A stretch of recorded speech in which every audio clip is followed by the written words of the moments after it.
Oke, Assalamualaikum warahmatullahi wabarakatuh. Salam sejahtera bagi kita semua. Teman-teman, kita berlanjut untuk membahas kajian video pembelajaran kedua. Kalau tadi kita sebelumnya sudah membahas di video pertama tentang kajian secara materi, secara konseptual, tentang prosedur pengubahan dan juga prosedur dari implementasi konseling RIBT. Sekarang kita akan belajar bagaimana caranya menganalisis ilustrasi kasus real berkaitan dengan materi-materi di kondisi pengubahan dan juga prosedur implementasi RIBT. Nah, kita langsung saja untuk mempersingkat waktu. Nah, teman-teman, ini cerita saya ambil dari bukunya Dryden ya, Wendy Dryden. Dan di situ dia ditulis bareng bersama Alice, tapi saya kali ini ingin menggunakan, nama, saya ubah namanya ya. Tidak seperti pertemuan kemarin kita menggunakan nama real ya. Kali ini saya akan menggunakan nama yang ala Indonesia agar lebih mudah diingat gitu ya. Ya ini kisahnya si Yanto ya. Yanto ini adalah seorang mahasiswa jurusan Teknik Informatika di University of Columbia. Saat ini ia sedang menempuh tahun kedua pendidikannya. Dan selain sibuk menyelesaikan tugas-tugas kampusnya, Yanto saat ini juga tengah berpacaran dengan salah satu teman wanitanya yang bisa dikatakan sebagai kalangan yang populer di kampusnya. Jadi si cewek ini populer sekali gitu ya. Nama ceweknya adalah Yanti. Singkat cerita, Yanto ini udah berpacaran dengan Yanti selama 8 bulan. Kita next ke cerita berikutnya. Nah, namun 2 bulan belakangan ini, Yanti sangat sulit sekali dihubungi oleh Yanto. Bisa dikatakan hubungan mereka merenggang tanpa alasan yang jelas. Namun, saat dikonfirmasi, Yanti menyampaikan bahwa komunikasinya yang kurang begitu lancar atau sulit dihubungi oleh Yanto itu dikarenakan dia tengah sibuk untuk persiapan keikutsertaannya dalam lomba debat mahasiswa berprestasi. Dan Yanti sendiri dikenal bukan hanya sebagai mahasiswa cantik dan populer ya, tapi dia juga cerdas, rajin, dan sangat anggun.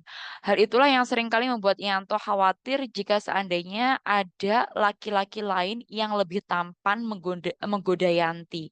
Jadi Yanto ini selalu apa ya overthinking, anxiety gitu ya kalau si Yanti ini saking cantiknya dia digoda sama cowok lain dan dia berpaling dari si Yanto, seperti itu.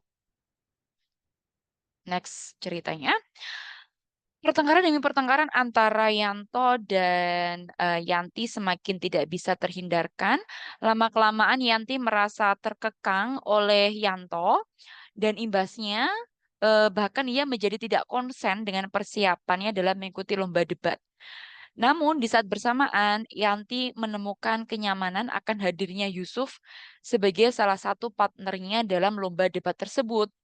Dan Yusuf ini sangat pengertian kepada Yanti sehingga membuatnya sangat nyaman dibandingkan dengan Yanto. Akhirnya dengan berat hati, Yanti memutuskan Yanto dan lebih memilih Yusuf. Kita next slide. Nah, di sini akibat diputuskan Yanti yang lebih memilih bersama laki-laki lain, membuat Yanto sangat depresi dan motivasi belajarnya turun serta menarik diri dari kegiatan di kampus. Bahkan, ia sangat membenci Yanti sampai menganggap dia tuh sebagai musuh. Ia berpikir bahwa seharusnya ia menjadi seseorang yang sangat berharga sehingga tidak bisa dikhianati seperti ini oleh Yanti. Ia merasa bahwa sudah melakukan segala upaya agar membuat Yanti nyaman dengannya. Sebab Yanto benar-benar berpikir bahwa ia tidak akan bisa menemukan gadis yang baik dan menawan seperti Yanti. Jadi hanya satu-satunya itu cuma Yanti, cewek di pikirannya Yanto tuh. Yanto sampai berpandangan bahwa jika Yanti tidak dengannya, maka tidak akan ada lagi wanita yang mau dengan dirinya. Ia merasa kondisinya saat ini sangat mengerikan, dia bahkan marah dan mengumpat Yanti sebagai bitch. Seharusnya Yanti tidak boleh melakukan hal seperti itu padanya. Dan Yanto berpikir bahwa dunia begitu tidak adil dan sangat buruk terhadapnya. Nah, di sini ada beberapa kalimat-kalimat yang saya berikan highlight warna kuning, biru, dan hijau. Itu nanti akan kita identifikasi sebagai bentuk belief sistemnya si Yanto ya. terkait dengan kondisi activating event-nya dia barusan.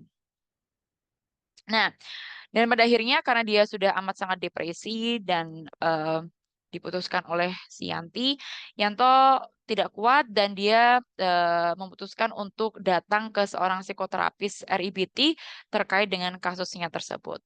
Nah, pada kasusnya Yanto tadi itu, ya tadi teman-teman bisa pause-pause ya, mana saja yang saya highlight itu bisa jadikan kalian sebagai patokan.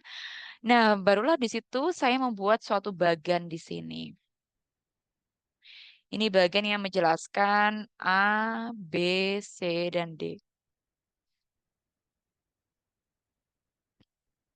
Ya, kita mulai dulu dari A atau activating event atau activating experience. Ingat ya, yang namanya A itu nggak cuman event aja, dia bisa situasi, peristiwa, momentum, pengalaman, kejadian atau sesuatu hal yang benar-benar dialami oleh si konseli kayak gitu. Jadi gambar cowok ini adalah Yanto ya kondisinya ya. Jadi activating eventnya itu diawali dari situasi di mana Yanti menyampaikan jika ia sudah nggak jika ia telah nyaman bersama laki-laki lain bernama Yusuf. Nah, oleh karena itu ia ingin mengakhiri hubungannya dengan Yanto. Dan akibatnya adanya activating event tersebut itu mematik adanya irrational belief dalam dirinya si Yanto. Ada beberapa yang saya highlight ya tadi ya. Nanti silahkan aja yang mana yang irrational belief itu, apakah yang warna kuning, hijau, atau biru. Nanti kalian identifikasi sendiri. Jadi di situ saya menemukan ada beberapa wujud dari irrational belief. Ingat, irrational belief itu merupakan bentuk pemikiran, persepsi, sudut pandang, keyakinan. Pasti itu bisa dilihat kok gampang. Jadi yang pertama di situ ada aku sangat harus menjadi seseorang yang berharga. Dia benar-benar nggak bisa nih di apa hianati gitu aja sama Yanti. Dia tuh beranggapan bahwa dia dia tuh jadi orang tuh harus berharga kayak gitu. Terus yang kedua, ada irrational belief berupa aku tidak akan pernah menemukan wanita lain sebaik dan semenawan Yanti. Seakan-akan tuh Yanti tuh satu-satunya wanita di dunia ini yang cantik dan menawan. Lalu yang ketiga ada irrational belief berupa Yanti tidak menyukaiku, maka dari itu tidak akan ada lagi wanita lain yang akan menyukaiku kayak gitu. Jadi si Yanto ini berpikiran bahwa satu-satunya orang yang menyukai Yanti itu adalah yang menyukai dirinya adalah Yanti itu. Kalau Yanti sudah nggak suka sama Yanto, maka nggak akan ada lagi wanita lain yang mau sama Yanto kayak gitu. Lalu ada irrational belief yang berikutnya yaitu ini sangat mengerikan. Maksudnya situasi ini sangat mengerikan. Segala sesuatunya yang buruk itu kok bisanya terjadi padaku kayak gitu. Jadi si Yanto menggerutu seperti itu. Lalu juga ada lagi bentuk ungkapan irrational belief berupa dead bitch gitu ya. Jadi dia mengumpat ke si Yanti. Seharusnya dia nggak boleh melakukan seperti ini padaku kayak gitu. Dan yang terakhir di sini juga ada bentuk irrational belief berupa aku tidak bisa hidup di dunia yang sangat tidak adil. Jadi dia menggeneralisasi bahwa diputusnya dia oleh Yanti itu merupakan wujud ketidakadilan dunia pada dirinya kayak gitu. Nah, barulah di sini saya mengidentifikasi, nanti bisa kalian lengkapi ya kalau kalian menemukan adanya konsekuensi baik dalam bentuk emosional maupun behavior. Kalau dalam bentuk emosional yang saya catat di sini adalah bentuk depresi, sedih, marah, dan kecewa. Sedangkan kalau dalam bentuk behavior itu adalah memusuhi Yanti dan menurun fokusnya dia sebagai mahasiswa dalam jurusan informatika. Jadi dia banyak tugas yang tidak terselesaikan akibat dari eh, belief sistemnya tadi itu yang bermasalah yang dimunculkan dari activating event atau activating experience atau adversity-nya tadi. Nah, di sini memang tidak dijelaskan secara spesifik bagaimana bentuk dispute-nya, tapi di sini saya menawarkan ada bentuk dispute untuk irasional yang muncul dari pemikirannya dia. Di sini saya menjabarkan bahwa mana buktinya? Karena Yanti mana buktinya karena Yanti mengakhiri hubungan dengan Yanto, maka Yanto menjadi orang yang tidak berharga. Memang iya, kalau diputuskan Yanti pasti Yanto menjadi orang yang tidak berharga.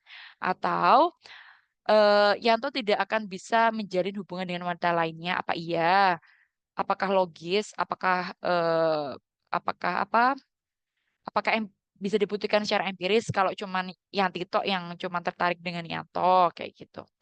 Lalu yang berikutnya ada bentuk dispute yang saya rancang yang kedua yaitu mengapa ini ovulizing ya sebenarnya. Mengapa atau sayang sekali jika aku tidak mendapatkan apa yang aku inginkan. Jadi gini pertanyaannya, emang kenapa kalau kamu sangat menyayangkan dirimu sendiri bahwa kamu tidak mendapatkan sesuatu hal yang kamu inginkan?